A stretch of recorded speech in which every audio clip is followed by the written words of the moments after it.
बनावे के पड़ी ना तो टूटी बार बार हो। दिल पत्थर के बनावे के पड़ी ना तो टूटी बार बार हो। डीजे डीजे अमित अमित अपहर अपहर डीजे अमित अपहर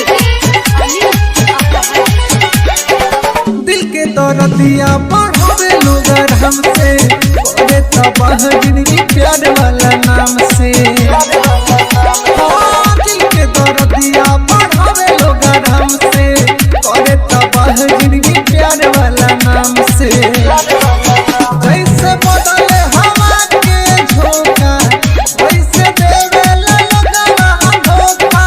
प्यार को के बंद पुकार मिलिया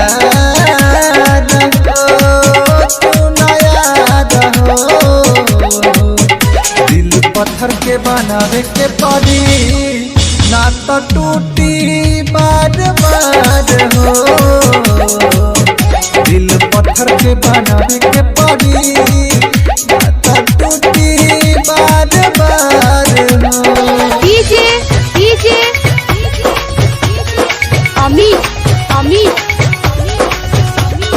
अपहर अपहर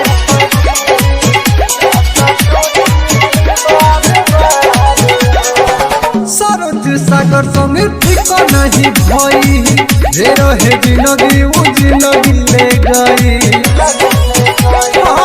सरोज सागर संगे ठीक नहीं भई जे रहे जिंदगी वो जिंदगी ले गई। रोवेले आनंद लुका के दुनिया से दर्द छुपा के। प्यार के मौसम में आवे ना बहार हो।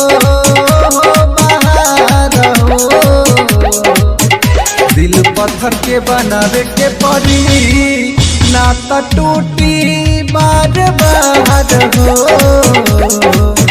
दिल पत्थर के बनावे के पड़ी ना तो टूटी बार बार हो।